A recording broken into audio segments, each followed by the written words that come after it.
Let me ask you something personal. Have you ever cried at a movie and immediately felt embarrassed about it? Or teared up during an argument and hated yourself for it? Or maybe you cried at work, even just a little, and spent the rest of the day replaying it in your head, thinking, what is wrong with me? I want to talk to you today directly, because if you cry easily, there is something happening inside your brain that most people will never experience, and it has nothing to do with weakness. In fact, psychology says it might be one of the most sophisticated emotional abilities a person can develop. So let's get into it. Here's the first thing you need to know, and this actually blew my mind when I learned it.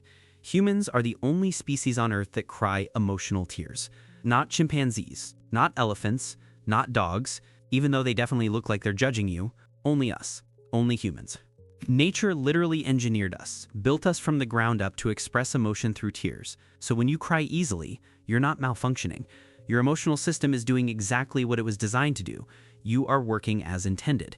But why do some people cry more than others? That's where it gets really interesting. Psychologists point to 3 things that make certain people more likely to cry, and all 3 of them are actually signs of a more developed emotional mind. The first one is deeper emotional processing. People who cry easily don't just feel emotions. Their brains process emotions more intensely. Specifically, 2 areas of the brain, the amygdala and the anterior cingulate cortex, are more reactive. They pick up on emotional shifts faster. They register pain, beauty, connection, and loss more acutely than average. Think of it like this. Some people are listening to music on regular speakers. You're listening with studio headphones. You catch things they completely miss. That's not a flaw. That's sensitivity working at a higher level. The second factor is empathy, and not just normal empathy.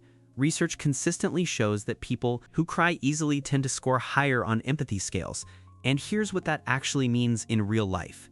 You don't just observe someone else's pain. You feel it. Your brain does something remarkable. It mirrors the emotional state of the people around you. When someone tells you about a loss, you don't just understand it intellectually, you experience a version of it yourself. Picture this. You're in a meeting, someone shares that they're going through something hard.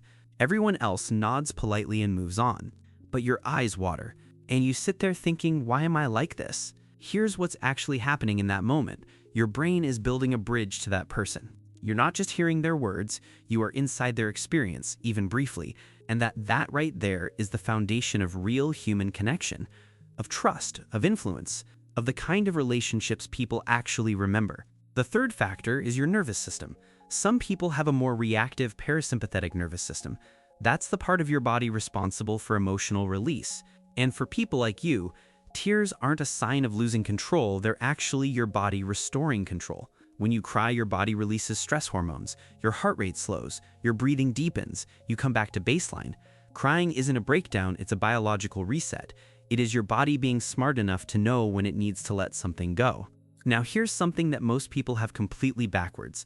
Society has this idea that emotional people are fragile, that if you feel things deeply, you'll fall apart when things get hard. But the research says the exact opposite. Psychologists have found that people who cry easily tend to have stronger emotional bonds, higher authenticity in their relationships, and here's the one that surprises people: greater long-term resilience.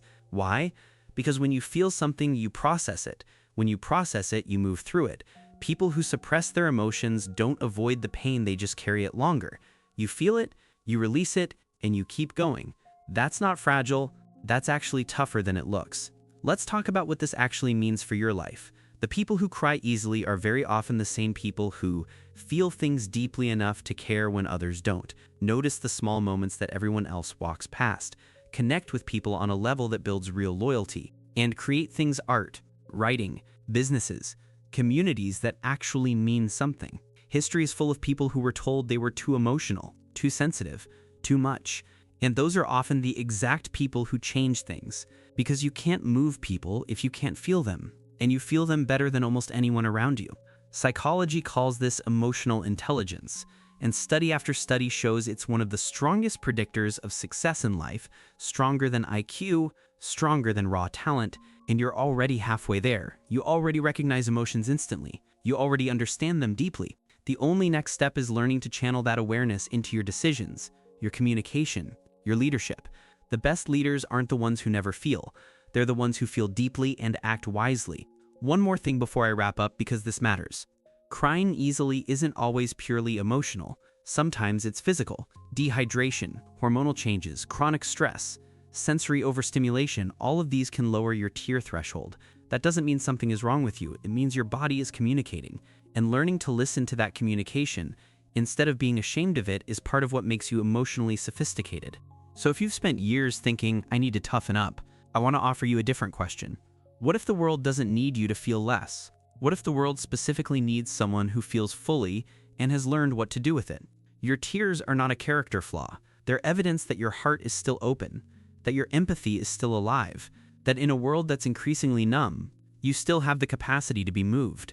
That is genuinely rare, and it is genuinely powerful. Don't apologize for it.